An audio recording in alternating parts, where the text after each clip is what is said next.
নমস্কার বন্ধুরা, টিউটোরিয়াল গার্ডেনিংয়ে আপনাদের সবাইকে স্বাগত। আমি রয়েছি পলাশ। বন্ধুরা, আজকে মালটা গাছের কিছু পরিচর্যা নিয়ে এই ভিডিওতে আলোচনা করব। আমার কাছে যে গাছটি দেখতে পাচ্ছেন, এটি হলো একটি ভিয়েতনাম মালটা। মাত্র 1 বছরের গাছ, আর প্রথম ফল দিয়েছে আমার এই গাছটিতে।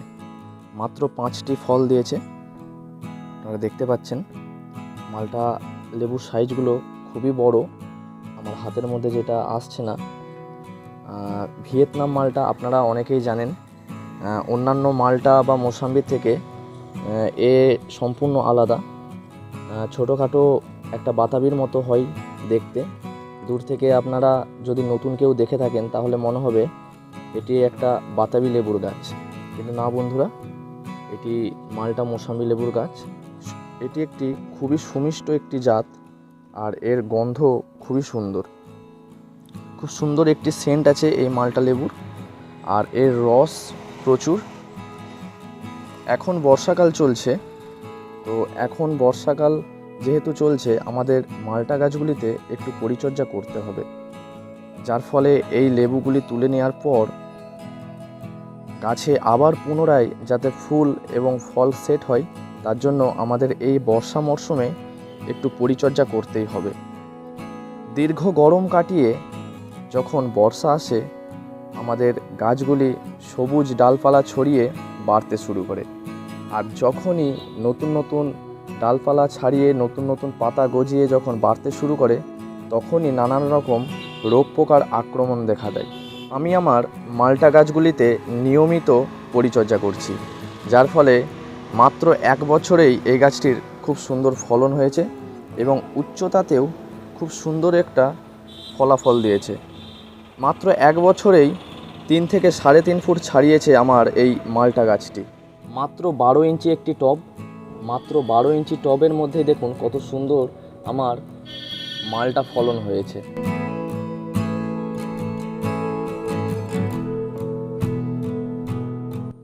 পরিচর্যার কথা বলতে গিয়ে প্রথমে যে কথাটি আমাদের মাথার মধ্যে আসে সেটি হলো গাছের খাবার। আমি নিয়মিত এই গাছে খাবার দিয়ে এসেছি গাছের চাহিদা অনুযায়ী, কিন্তু বর্ষার শুরুতে আমি এখনও এই গাছগুলিতে খাবার দিইনি। তো আমি এখন এই গাছের মধ্যে খাবার দেবো। বর্ষাতে দেখুন এই টবের মাটির অবস্থা কী, মাটিতে খাবার নেই বললেই চলে, এবং অতিরিক্ত বর্ষার কারণে প্রায় শেকড় বেরিয়ে গিয়েছে। তো এখন আমাকে এই মাটিটাকে কিছুটা তুলে, অর্থাৎ ভালো করে খুশে নিয়ে এই গাছটিকে আমাকে খাবার দিতে হবে। তার সঙ্গে সঙ্গে কিছু পরিচর্যা আছে, সেগুলি আমি ধাপে ধাপে এই ভিডিওর মাধ্যমে আলোচনা করব। তো আপনারা ভিডিওটি শেষ পর্যন্ত দেখতে থাকুন। এই গাছটি ছাড়াও আমার আরও কয়েকটি মালটা গাছ রয়েছে, চলুন সেগুলোকে আপনাদের দেখাই। এখানে আমার একটি মালটা গাছ রয়েছে, এটিও 1 বছরের মালটা গাছ, আর এটিরও উচ্চতা প্রায় 3 থেকে 3.5 ফুট হবে। কিছুদিন আগে কালবৈশাখী ঝড়ে আমার এই টবটি ভেঙে গিয়েছিল, যার ফলে আমি একটি ফলের ক্যারেটে এই গাছটিকে প্রতিস্থাপন করেছি। প্রতিস্থাপন করার পর গাছটির গ্রোথ খুব সুন্দরভাবে নিয়েছে, আর এই গাছটিতে প্রায় 5টি মালটা লেবু সেট হয়েছে। পরপর দেখতে পাচ্ছেন এইখানে একটি, এইখানে আরও, এদিকে 2টি রয়েছে। ঠিক এর পাশে আরেকটি মালটা গাছ রয়েছে। এই গাছটিতে আমার 3টি মাত্র ফল হয়েছিল, এই যে এখানে আপনারা দেখতে পাচ্ছেন। তো সেই লেবুগুলি আমার খাওয়া হয়ে গিয়েছে, আর নতুন ফুল এসে এখানে আবার একটি মালটা লেবু সেট হয়েছে, আপনারা দেখতেই পাচ্ছেন, খুব ছোটো মতো। তো এই ভিয়েতনাম মালটা গাছ বছরে আমাদের 2বার ফল দেয়। তো পূর্ণাঙ্গ গাছ যদি হয়, আপনাদের ফল নিয়ে চিন্তা করতে হবে না। তো তার জন্য কিছু গুরুত্বপূর্ণ পরিচর্যা আপনারা যদি ধাপে ধাপে সময় মতো যদি করে যান, তাহলে এ গাছ নির্দ্বিধায় 2বার ফল দিতে থাকে। বন্ধুরা, আমি আমার মালটা গাছের জন্য খাবার তৈরি করেছি, আর এই সমস্ত কিছু খাবারটা আমি তৈরি করেছি মাত্র 12 ইঞ্চি টবের জন্য। আর আপনাদের যদি এই মালটা গাছ 12 ইঞ্চি টবে থাকে, তাহলে আপনারা ঠিক এই রেশিওতে খাবারটি বানাবেন। আমি এখানে নিয়েছি 2 মুঠো পরিমাণ কম্পোস্ট সার। এটা আমার কিচেন কম্পোস্ট সার। এখানে নানান রকম সবজির খোসা থেকে শুরু করে ডিমের খোসা এবং আরও অন্যান্য উপাদান আছে। এর মধ্যে ভার্মি কম্পোস্টও আছে আর গোবর সারও আছে। তো সবগুলিকে একত্রিত করে আমি একটা কম্পোস্ট সার বানিয়ে থাকি, যেটা আমি সারা বছর আমার গাছের জন্য ব্যবহার করে থাকি। তো 2 মুঠো পরিমাণ কম্পোস্ট সার নিতে হবে। আপনারা ভার্মি কম্পোস্ট নিতে পারেন, গোবর সারও নিতে পারেন। তো আমি এখানে আমার সবজির খোসা দিয়ে তৈরি কম্পোস্ট সার 2 মুঠো নিয়ে নিয়েছি।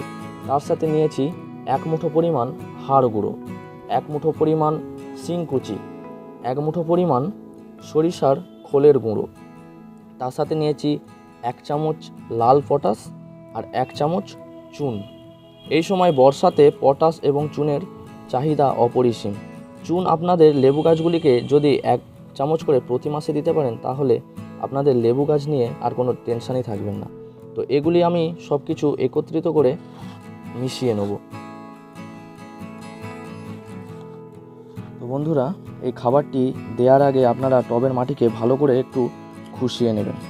তো আমি দীর্ঘদিন খাবার গাছে না দেওয়ার ফলে আমার টবের মাটির অবস্থা খুবই খারাপ এবং দীর্ঘ বর্ষা পেয়ে টবের মাটি একদম প্রায় চেপে বসে গিয়েছে।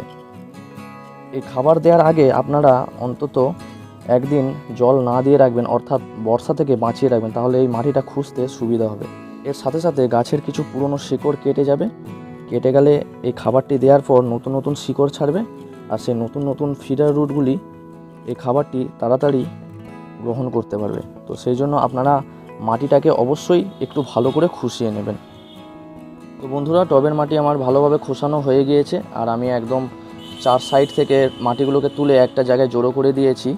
তো এবার আমি এই খাবারটিকে, যে খাবারটি আমি বানালাম, এটা টবের চারিধারে আমি দিয়ে দেব।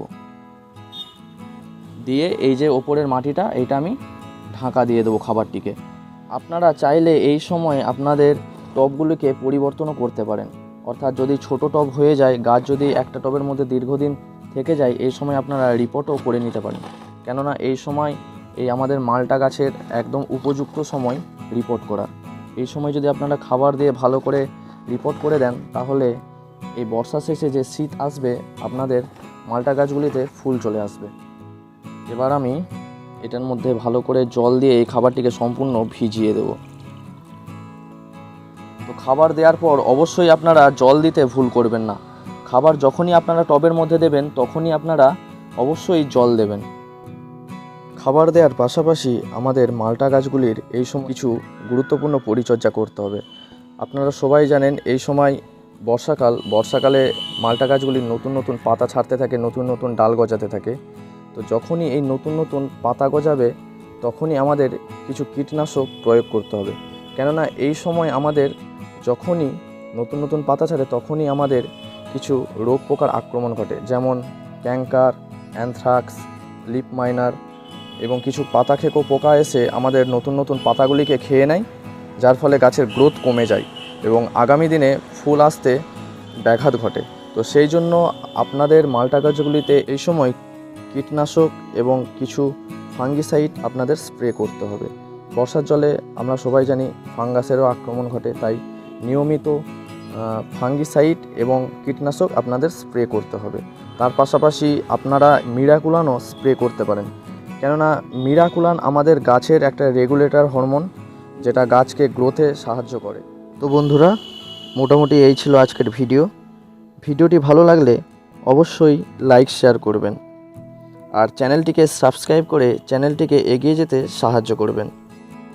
আপনারা প্রত্যেকেই গাছ লাগান, গাছের প্রতি যত্ন নিন, গাছকে ভালোবাসুন, আর গাছ লাগানোর সাথে সাথে আপনারাও আপনাদের জীবনের সুন্দর মুহূর্তগুলি উপভোগ করার চেষ্টা করুন।